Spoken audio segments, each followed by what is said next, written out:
Exercise numerical number 1। Okay, तो इसमें हम देखते हैं कि भाई what is the force between two small charge sphere having the charge. आपको दो चार्ज दिया हुआ है, तो गिवन डेटा मैं यहाँ पे लिख देता हूँ Q1 is equal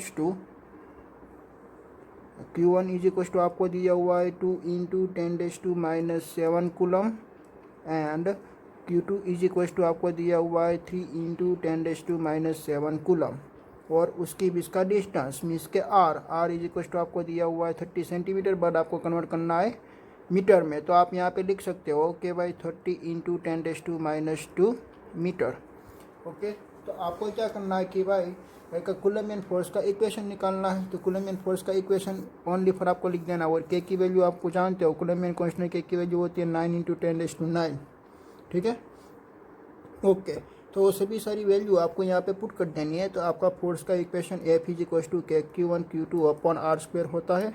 then after के की वैल्यू 9 इंटू 10⁻9, चार्ज 1 की Q1 की वैल्यू है 2 इंटू 10⁻7, Q2 की वैल्यू है 3 इंटू 10⁻7 अपॉन 30 इंटू 10⁻2 का स्क्वायर। ओके, तो उसका आप सिंप्लीफिकेशन फाइंड आउट करोगे तो F इज इक्वल टू आपका फोर्स फाइंड आउट हो जाएगा 6 into 10⁻3 Newton. This is your answer.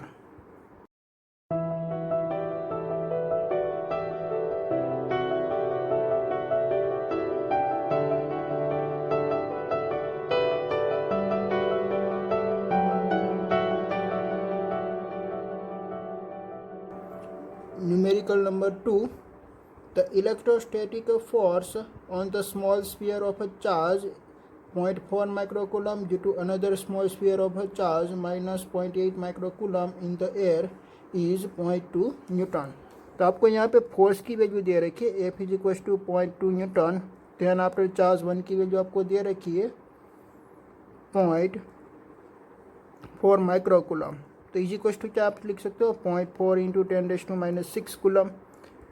वैसे ही Q2 की वैल्यू आपको मिलेगी यहाँ पे -0.8 माइक्रोकूलम लिखा हुआ है। देखो यहाँ पे दोनों चार्ज का नेचर कैसा है, एक पॉजिटिव है और एक नेगेटिव है। तो आपको फोर्स कैसा नहीं मिलेगा, आपको एट्रैक्टिव फोर्स मिलेगा। ठीक है, ओके। तो मैं यहाँ पे साइन इंडिकेट नहीं करता हूँ, मैं यहाँ पे लिख देता हूँ कि भाई 0.8 इंटू 10⁻6 कूलम चलाया। तो ओके, तो आपको फर्स्ट ऑफ ऑल क्या फाइंड आउट करना है कि भाई आपको एम एफ फाइंड आउट करना है। What is the distance between two sphere, means का यहाँ पे आपको आर फाइंड आउट करना है। ठीक है, तो आप कूलम्बियन फोर्स का इक्वेशन पुट कर दीजिए कि भाई F is equal to K Q1 Q2 upon R square. तो इसमें से आपको आर स्क्वायर को क्या करना है कि भाई सब्जेक्टिव बना देना है। इसमें से आपको आर स्क्वायर को सब्जेक्टिव बना देना है। ठीक है, ओके। तो आप आर स्क्वायर को सब्जेक्टिव बना दीजिए। तो R square is equal to आ जाएगा K Q1 Q2 upon F, और सभी की आप वैल्यू पुट कर दीजिए 9 इंटू 10⁻9। Q1 की वैल्यू 0.4 इंटू 10⁻6 और Q2 की value 0.8 into 10⁻6 and divide by force is 0.2 Newton's. ठीक है, तो ऐसे यहाँ पे सभी वैल्यू आपको पुट की। देन आफ्टर आपको आर फाइंड आउट करना है, तो इसलिए उसको आपको रूट में लिखना है। ठीक है, तो आप रूट उसका फाइंड आउट कीजिए तो 144 इंटू 10⁻4 मिलेगा आपको। ठीक है, तो आर इज इक्वल टू आपका फाइंड आउट हो जाएगा 12 इंटू 10⁻2 मीटर। ओके, तो मीटर है तो आपको सेंटीमीटर में कन्वर्ट करना है, तो क्या करना पड़ेगा 100 से मल्टीप्लिकेशन। तो यहाँ पे आ जाएगा आपका आंसर 12 सेंटीमीटर। ठीक है, okay. This is your distance, R is equal to 12 centimetre. Okay, second देखिए कि बी में आपको दिया हुआ है कि भाई what is the force on the second sphere due to the first. Okay, तो यहाँ पे फोर्स हमने ऐसा पहले फाइंड आउट किया था कि भाई फोर्स लग रहा है फर्स्ट पर ड्यू टू द सेकेंड्स, तो इज इक्वल टू फोर्स अब लगेगा सेकंड पे ड्यू टू दी वन। तो दोनों का फोर्स की वैल्यू क्या आती है भाई, सेम ही आती है। ठीक है, और this force is a attractive force, दोनों का फोर्स की वैल्यू सेम ही आएगी।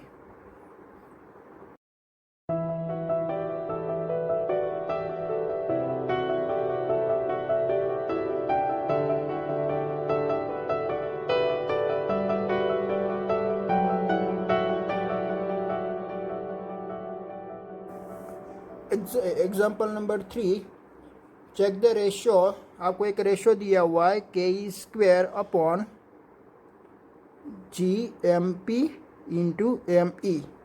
Is dimension. ओके, आपको एक ऐसा फाइंड आउट करना कि भाई उसका पैरामीटर आपको फाइंड आउट करके उसको बताना है कि भाई वो डायमेंशन लेस है कि नहीं है। Look up a table of a physical constants and determine the value of this ratio and then after सभी की वैल्यू पुट करके आपको उसकी वैल्यू भी निकालनी है। What does the ratio is signify. Okay, उसकी रेशियो आपको फाइंड आउट करनी है। ठीक है, तो पहले मैं डायमेंशन फाइंड आउट करता हूँ। तो फर्स्ट ऑफ ऑल हमारी क्वांटिटी है के।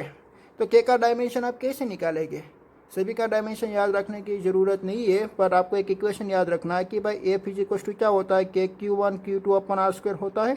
तो इसमें से हम क्या करेंगे भाई, के को सब्जेक्टिव बना देंगे। तो के को सब्जेक्टिव बनाएंगे तो क्या मिलेगा आपको, F into R square upon F into R square upon हो जाएगा कि भाई यहाँ पे सपोज के दोनों चार्ज की वैल्यू सेम है, सो दैट क्यू स्क्वायर।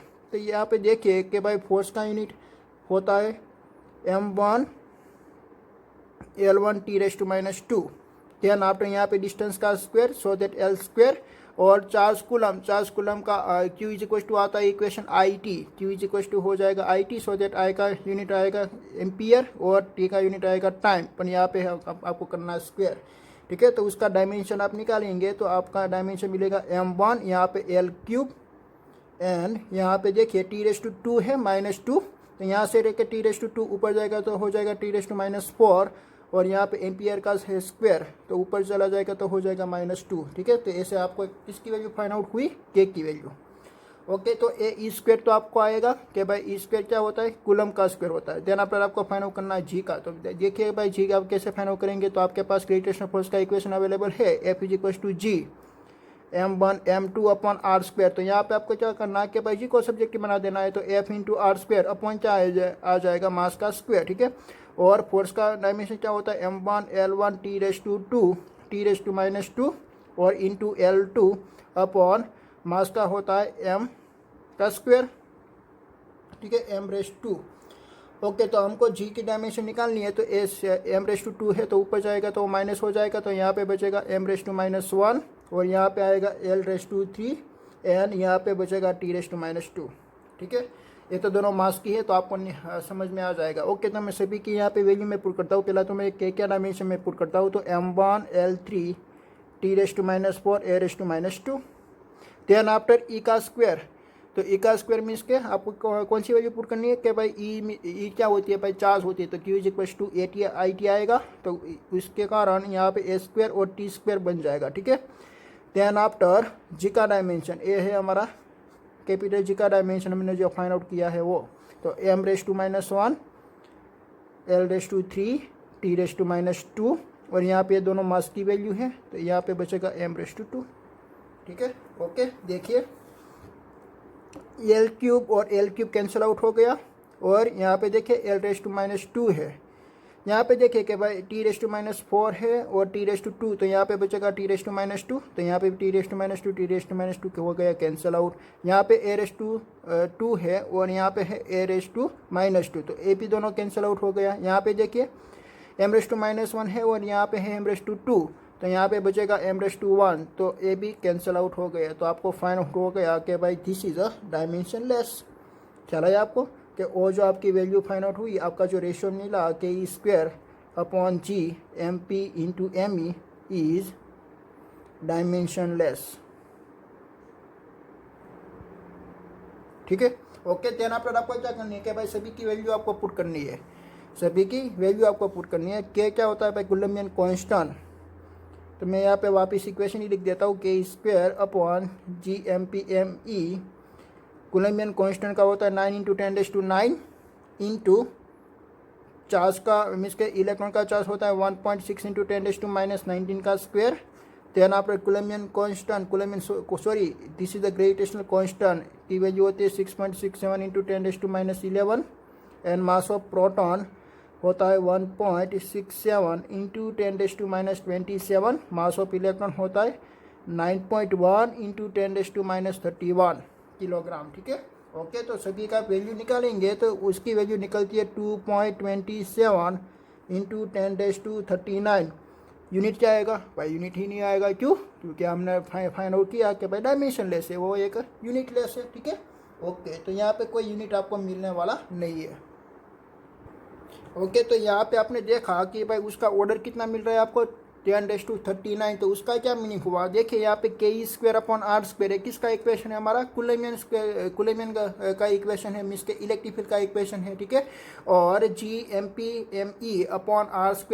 ये किसका इक्वेशन है आपका, वो है आपका ग्रेविटेशनल फोर्स का इक्वेशन दिए। तो यहाँ पे आपको मालूम पड़ा कि भाई प्रोटॉन और इलेक्ट्रॉन के बीच में जो इलेक्ट्रिकल फोर्स लगने वाला है, वो इलेक्ट्रिकल फोर्स एक ग्रेविटेशनल फोर्स से कितना ज़्यादा है, 10⁻39 तक उसकी स्ट्रेंथ ज़्यादा है, ठीक है। तो इलेक्ट्रिकल फोर्स आपका इफेक्टिव फोर्स रहता है, क्यों, क्योंकि उसकी स्ट्रेंथ हमने निकाली, उसकी स्ट्रेंथ ज़्यादा है यहाँ पे, ग्रेविटेशनल फोर्स से कंपेरिजन में उसकी स्ट्रेंथ यहाँ पे ज़्यादा है, ठीक है। ओके,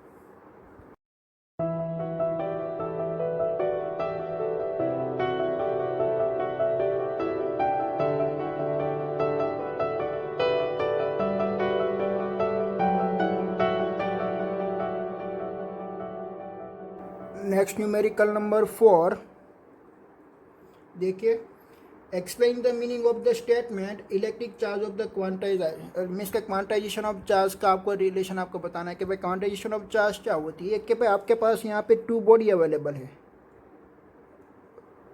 ए बॉडी और ये है बी बॉडी, ठीक है। इन दोनों के बीच में आप फ्रिक्शन क्रिएट करोगे, मीन्स के एक दोनों के साथ आप रिमिंग प्रोड्यूस करोगे, तो सपोज के ए में से एक इलेक्ट्रॉन यहाँ पे ट्रांसफ़र हो गया, तो ए में चार्ज हो जाएगा पॉजिटिव और बी का चार्ज हो जाएगा नेगेटिव, बट कितना होगा, एक इलेक्ट्रॉन ट्रांसफ़र हुआ है तो उसका चार्ज हो गया भाई ई नेगेटिव, और यहाँ पे इसका चार्ज हो गया ई पॉजिटिव, ठीक है। देन आफ्टर दूसरी सेकंड में और दूसरा चार्ज यहाँ पे आया तो उसका हो गया 2e, देन आफ्टर 3 आएगा, ठीक है। तो वैसे यहाँ पे आप देख रहे हो कि भाई यहाँ पे जो इलेक्ट्रॉन है, तो इलेक्ट्रॉन मीन्स के एक नंबर में वो इंक्रीज हो रहा है, तो उसका मीनिंग क्या हुआ कि भाई वो कंटिन्यूसली इंक्रीज नहीं हो रहा है, but step by step increase हो रहा है। तो यहाँ पे ऐसा होगा क्या कि भाई पहली 1 सेकेंड में एक इलेक्ट्रॉन आया, दूसरी 1 सेकेंड में हाफ इलेक्ट्रॉन आया, ऐसा रहता है क्या। तो यहाँ पे आपका जो नंबर आएगा वो इंटीग्रल मल्टीपल ही आने वाला है, ठीक है। यहाँ पे आपका कोई फ्रैक्शन वाला कोई मल्टीप्लिकेशन नहीं आएगा, बट मीन्स के 1.5 इलेक्ट्रॉन ऐसा तो यहाँ पे पॉसिबल नहीं है, ठीक है। तो हमको क्या फाइंड आउट हुआ कि क्वांटाइजेशन ऑफ चार्ज का इक्वेशन फाइंड आउट हुआ, Q = ± Ne, this is the quantization of charge. Okay, next देखिए, why can one ignore the quantization of electric charge when dealing with macroscopic। अगर आप large charge की discussion कर रहे हो, means कि आपके एक बॉडी में चार्ज है भाई 50 कूलम्स, तो ये 50 कूलम है ना, वो लार्ज चार्ज है, ठीक है। तो उसको हम चार्ज क्या बोल सकते हैं, मैक्रोस्कोपिक। तो macroscopic large scale charge available है, तो ये चार्ज यूज रही हंग्स compare to the fundamental electrical charge, ठीक है। तो हम इसकी जब हम लार्ज चार्ज की बातचीत कर रहे हैं तब हम क्वांटाइजेशन ऑफ इलेक्ट्रॉन पे डिपेंडेंट नहीं रहते, क्योंकि इलेक्ट्रॉन का चार्ज कितना होता है, इलेक्ट्रॉन का charge it is the very small 1.6 × 10⁻19 coulomb, और मैं बातचीत कर रहा हूँ भाई 50 कूलम की, तो वो जो चार्ज है उसके कंपेरिजन में भाई बहुत ज़्यादा है, ठीक है। तो ये मैक्रोस्कोपिक चार्ज हुआ और ये हुआ माइक्रोस्कोपिक, तो इसमें से एक इलेक्ट्रॉन या कम या ज़्यादा रहेगा तो उसमें कोई कोई ज़्यादा डिफरेंस नहीं पड़ने वाला, ठीक है। यहाँ पे एक इलेक्ट्रॉन कम होगा तो भी उसमें से 50 कूलम ही रहता है उसका चार्ज, ज़्यादा उसमें कोई चार्ज में कोई कोई प्रॉब्लम नहीं होती है। इसलिए आपको माइक्रोस्कोपिक चार्ज में जो क्वांटाइजेशन ऑफ चार्ज है वो आप नहीं यूज़ कर सकते हो, ठीक है, क्योंकि वो लार्ज स्केल का चार्ज होता है। माइक्रोस्कोपिक चार्ज है वो लार्ज स्केल का चार्ज होता है, तब आप इग्नोर कर सकते हो, क्वांटाइजेशन ऑफ चार्ज है इसको आप इग्नोर कर सकते हो।